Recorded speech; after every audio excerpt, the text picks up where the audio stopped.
Good morning friends. This is my third episode of yogasanas. ये मेरा तीसरा एपिसोड है योगासन्स का। और मैं आज आपको कुछ बेसिक बातें बताने वाला हूँ।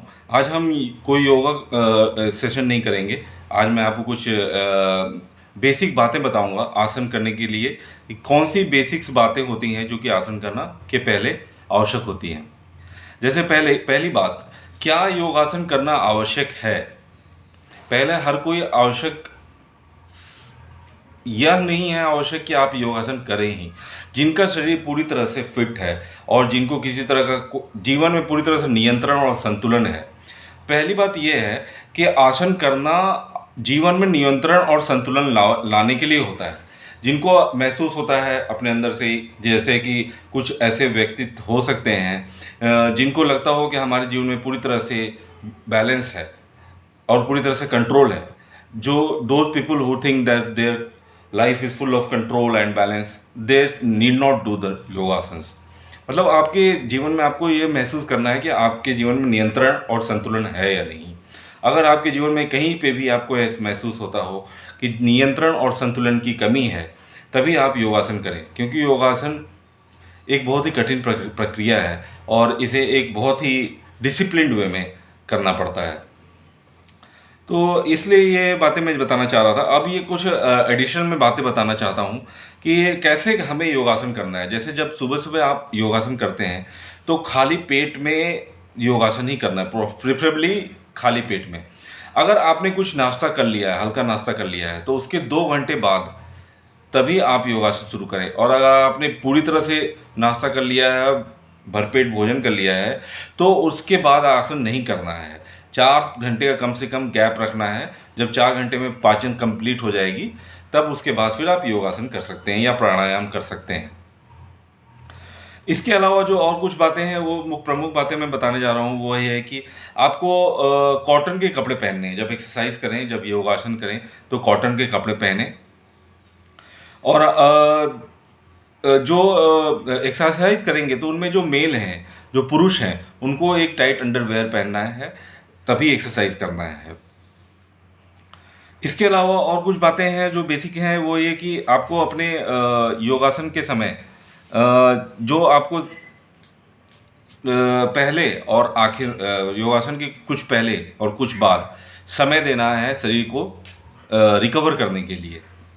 ऐसा ना हो कि आप सुबह-सुबह उठ के एक्सरसाइज पहले जॉगिंग करने चले गए और उसके बाद वापस आके फिर हेवी योगासन सेशन चलाया 1 घंटे का या आधा घंटे का, उसके बाद फिर आप ने अपने शरीर को रेस्ट भी नहीं दिया। इसमें बहुत ज़रूरी है कि आप अपने शरीर को एक आराम दें। आवश्यक ये है कि एक समय मिलना चाहिए शरीर को रिकवर करने के लिए। अगला जो बहुत महत्वपूर्ण बात मैं बताने जा रहा हूँ, वह यह कि ब्रीदिंग प्रोसेस इन द योगासन। योगासन करते समय जो आपकी ब्रीदिंग है, जो श्वास लेने की प्रक्रिया है,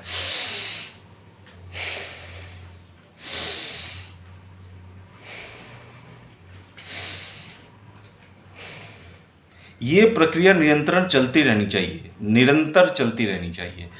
अर्थात जब आप योगासन कर रहे हैं, हर एक आसन में जब आप आसन के अंदर जाते हैं, जब आसन के अंदर रहते हैं, चाहे वो आधे मिनट के लिए हो या 1 मिनट के लिए हो या 2 मिनट के लिए हो, इस पूरे प्रक्रिया के दौरान आपको अपनी सांसों को कंटिन्यूअसली, रेगुलरली लेना है और छोड़ना है और अपना ध्यान पूरी तरह से उसके ऊपर केंद्रित रखना है।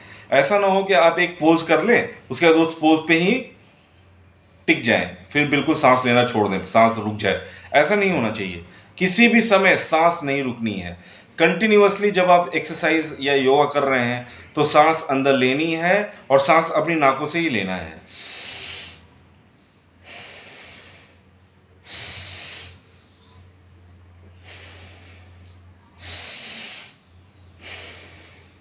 अगर आप जो योगासन कर रहे हैं और साथ में ऐसे सांस की आवाज़ भी आ रही है, तो आपको एहसास होता रहेगा कि आपने रेगुलर सांस ले रहे हैं और सांस छोड़ रहे हैं। अब मैं कुछ टाइमिंग के बारे में बता दूं। ये तो ब्रीदिंग का एक्सप्लेनेशन हो गया। अगला टाइमिंग का एक्सप्लेनेशन।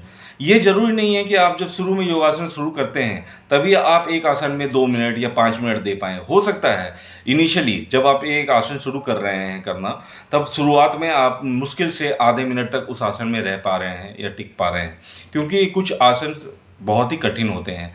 4 तरह के पोजेज़ होते हैं: standing poses, bending poses, Topsy and टर्वी poses and back bending poses. तो ये 4 तरह के पोजेज़ जो होते हैं, इन चारों पोजेज़ में कुछ ऐसे आसन ऐसे होते हैं जो काफ़ी कठिन होते हैं, जिनमें ज़्यादा देर तक टिकना एक समय के लिए के बाद मुश्किल हो जाती है, और वो बहुत ज़्यादा प्रैक्टिस के बाद ही आती है। अभ्यास करते रहना चाहिए। एक कहावत है, करत करत अभ्यास ते जड़मत होत सुजान, रसरी आवत जात से सिल पे पड़े निशान। यानी कि अगर रस्सी, जब तक एक रस्सी कंटिन्यूअसली अगर एक पत्थर के ऊपर से गुजर रही है तो उस पत्थर पे भी निशान पड़ जाता है। तो अभ्यास जरूरी है योगासन क्रिया में, कि आप कंटिन्यूअस अभ्यास करते रहें। सो मैं ये कहना चाह रहा था फ्रेंड्स कि थोड़ी ऐसा नहीं हो इनिशियली कि आप शुरू में ही 5 मिनट के लिए एक अभ्यास करते समय पहले आसन में ही 5 मिनट कंटिन्यूअस रह जाएं। हो सकता है आप 1 मिनट बाद उस आसन को न कर पाएँ, तो उसमें घबराना नहीं है।